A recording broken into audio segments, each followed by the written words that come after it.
Figure review time. This time on McFarlane Toys Fallout TV series. This figure being specifically the Ghoul, played by the one and only Walton Goggins, who is amazing. Been following that guy since The Shield, and now he's a radioactive zombie man that essentially can't die, except for a new thing that they invented for the TV show that's never been in the games before. Anyway, this is the package, that's the side of the package, that's the back of the package with the man himself, Walton Goggins. That's Ghoul, looking fantastic. Here's the side of the package. Here's the top of the package. Here's the bottom of the package, giving away where I got it from for way too much money. And let's get him open and see what he's like. Sigh. Well, I was loving this figure. We'll get into my major problem with it in a moment. You might be able to tell just by looking at it.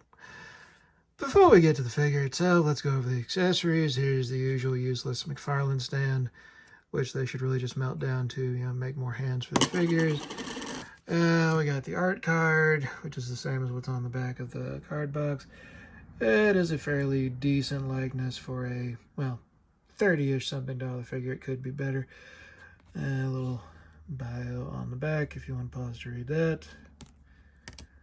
It comes with his cowboy hat. I haven't even tried to put it on him yet. Looks nice. The lever action rifle. For McFarlane, this is really well done, I'd say. Doesn't have a hole in the barrel, unfortunately, so you can't put a blast effect in there. And his little pistol, which I thought was supposed to be a double-barreled shotgun, but I guess isn't. Still, quite nice. Okay, for the figure himself, let's see how he does. There's only one part of him I've really been trying to mess with to get work. I'll let you guess what it is. So anyway, he can look up about that far, can look down about that far. Nice little gappage so you can see the peg there.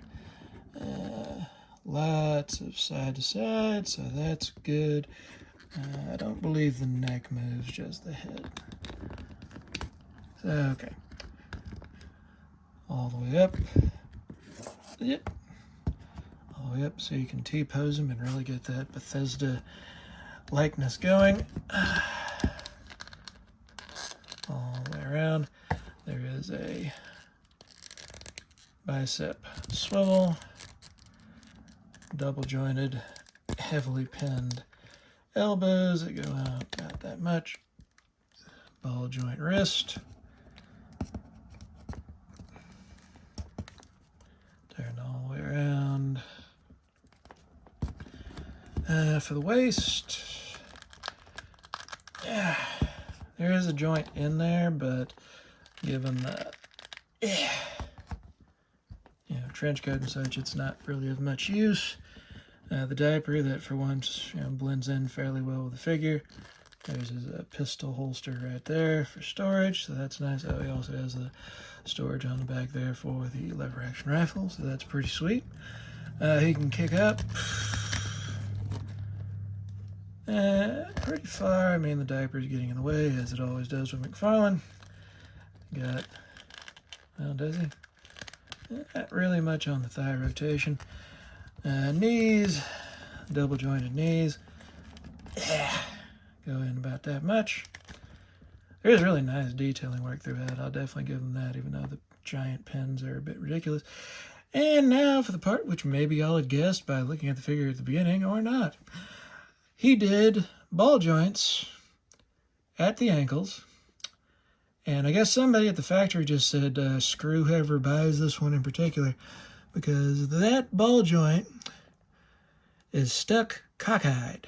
I cannot, for the life of me, get that ball joint to turn. The foot can turn all the way around. Maybe I can break it for this. That would be good. Yeah, I can turn the foot all the way around. That ball joint ain't moving. So there's no up and down on this one. It is just like that, cockeyed. And he's got pinned, the toe joint. That's what I'm trying to say. The other foot, at least, down up, and there is, you know, rocker, tiny bit. Admittedly, if these ball joints moved, I could have, like, do like that. But you don't use these on feet. Just a forward-facing pin is all you need. This is over-engineering. This is ridiculous. So now I got a cockeyed foot. Looks like he just got shot in the ankle. Come on, Todd, this is ridiculous. For a $35 figure, cockeyed foot? Come on, man. Ridiculous. Okay, sorry about the rant tangent, but it's still ridiculous. I know he does that kind of joints on all the feet, but it's just not needed. Anyway, here he is next to the only other Fallout McFarlane figure I have, the T60 that I've reviewed already. That's still a great figure. It's not that this one is a terrible figure by any means, but you know, hopefully you'll get a ball joint in the foot that actually works without having to do surgery on it like I'm probably going to have to. Maybe it'll just take some heat and maybe it'll move, but still not happy. Anyway, thank y'all for watching. Have a good one.